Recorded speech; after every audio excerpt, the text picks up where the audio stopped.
Assalamualaikum, I'm Aina Shazwani, 82483113. Today I would like to talk about housing price control and affordable housing scheme.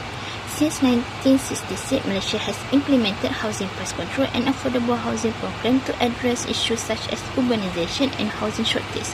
National Development Plan like the First and Ninth Malaysia Plan prioritised affordability, leading to the construction for over 8,000 affordable housing units. However, rising land and construction costs have made home ownership difficult for low and middle income groups. To overcome this, initiatives such as PPR provide housing at below market prices. This study evaluates how effective these policies are in ensuring affordable and sustainable housing in Malaysia. Assalamualaikum, I'm Siti Nur Shazwani binti Zahari, A24A3044. Today, I want to talk about market description and theory. The Malaysian housing market is a perfect market affected by high land and construction costs, regulation, and government intervention. Prices are often rigid, making homes less affordable for B40 and M40 households. Limited competition and information gaps can lead to inefficient decisions. To address this, the government uses prices control and subsidies such as PPR, Prima, Rumah Selangorku, and My Home to improve affordability while maintaining market efficiency. Careful planning ensures these benefits reach those who need them most. Assalamualaikum and hi, my name is Nur Natasha binti Abdul and my material number is 82482991. So today I present the diagram and analysis. So this section analyses how the government set the maximum price and provided subsidy to benefit producer and consumer. So we will show the demand supply analysis that lose the dead weight and price ceiling. So the maximum price policy set the price below the market equality, limited the price increase. Also, the subsidy are government incentive for consumer or supplier to increase the production, reducing costs and encouraging more output opposite to tax. Hi, next I will present the diagram of analysis housing price. So based on the diagram, equilibrium is reached when the demand curve DO intersects the supply curve CO at the point E0. So the equilibrium price is PO and the equilibrium quantity is Q0. So suppose the government find that the market price P0 is too high and the balance consumer. So therefore the government by setting a maximum price at P1 which is lower than the equilibrium price P0. So at the maximum price P1, the quantity demanded increase from Q0 to Q2 and the quantity supply decrease from Q0 to Q1. So as a result, there is excess demand of Q1, Q2 or AB in the market. So also the dead weight loss arises explained by the regular area between the demand and supply curve by Q1 to Q0.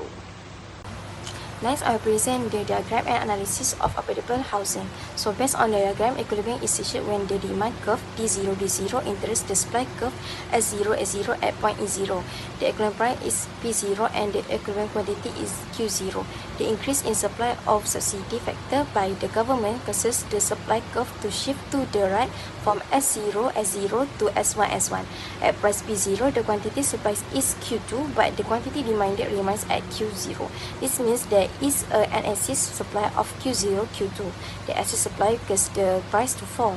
As a result, a new equilibrium is reached by when the supply curve S1 intersects the demand curve D0 at point E1. It causes the price to fall from P0 to P1, while the quantity increase from Q0 to Q1.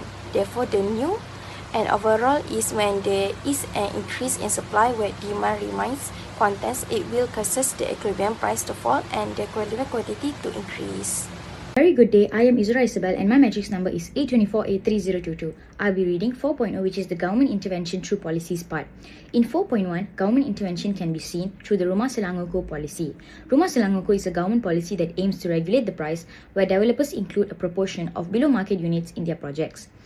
This government policy was started in the year 2014 due to increasing difficulties faced by low and middle income groups in affording homes. For example, in Malaysia, state-level policies such as Rumah Selangorku require developers to allocate a portion of housing units at prices set below market rates. The second policy that the government brought in is the National Affordability Housing Policy, Dasar Perumahan Mampu Milik Negara, DRMM, which is the sponsoring of housing schemes to those who struggle to compete in the private housing market. This government policy was started in the year 2019 due to the existing housing programs that were not addressing affordability gaps.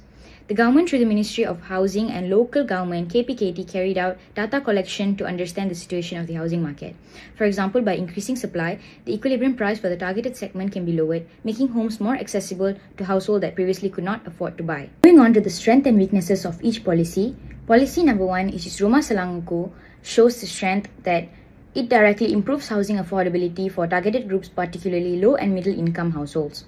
The Selangor State Policy, which is Rumah Selangorku, mandates a portion of units sold before RM250,000, so this provides immediate access to affordable homes for thousands of families who otherwise might be excluded from the housing market. The weakness is that the price control policy can reduce overall housing supply, which occurs because developers' profit incentives are affected. The next policy shows the strength of housing schemes that represent a more direct intervention, increasing in housing supply rather than just controlling prices.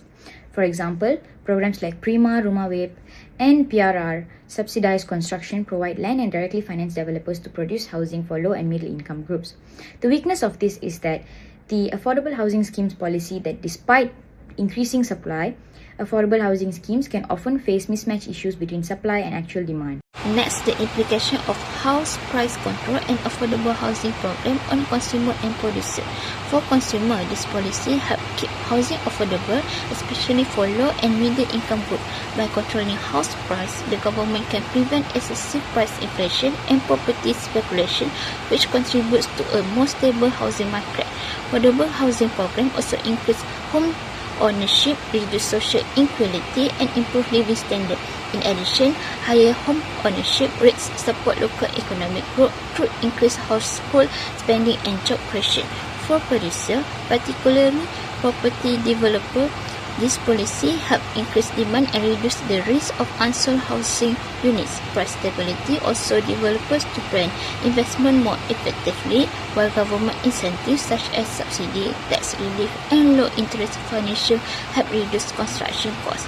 Moreover, developers involved in affordable housing projects benefit from an improved public image and long-term business sustainability. Next, I will discuss the impacts of housing price control on fiscal policy and the environment. When the government sets housing prices below market levels, excess demand and shortage rise. This pushes the government to provide subsidies, public housing like Prima, and tax incentives for first-time buyers. While this improves affordability, they increase government spending, showing that price controls alone cannot solve supply issues in high-demand areas. Environmentally, price controls can discourage urban development, leading to suburban sprawl, longer commutes, higher carbon emissions, and less investment in sustainable housing. Combining housing policies with high-density development and public transport planning is crucial for long-term environmental sustainability. Assalamualaikum, my name is Nur Najiha Anshah and my metric number is A24A3465. For this section, I will explain 3 key recommendations for housing price control and affordable housing scheme to help low and middle income group afford home ownership. First, targeted housing subsidy. The government can provide targeted subsidies such as down payment assistance and low interest loan, especially for the B40 and M40 groups. This helps households with limited income afford to buy home without facing a heavy financial burden. This subsidy increases purchasing power in a controlled manner, which means they support home ownership without causing sharp increase in house price. Overall, this approach helps reduce financial stress on households while improving social stability and quality of life. Second, public-private partnership or PPP. The government can collaborate with private developers by offering land incentive, tax benefit, and faster approval process. This cooperation helps lower construction costs, which encourages developers to increase the supply of affordable housing in the market. Through PPP, housing projects can be developed more efficiently and sustainable, while at the same time reducing the government fiscal burden through cost sharing with the private sector. Lastly, expanding the role of financial institutions in housing finance. Financial institutions can offer more flexible housing loans with longer repayment period, especially for low-income earners and fresh graduates.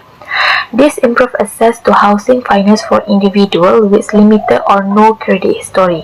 By expanding housing finance, housing demand becomes more balanced, supporting long-term economic growth and stability. In conclusion, these three recommendations work together to improve affordability, strengthen the housing market, and enhance overall economic and social well-being. Thank you.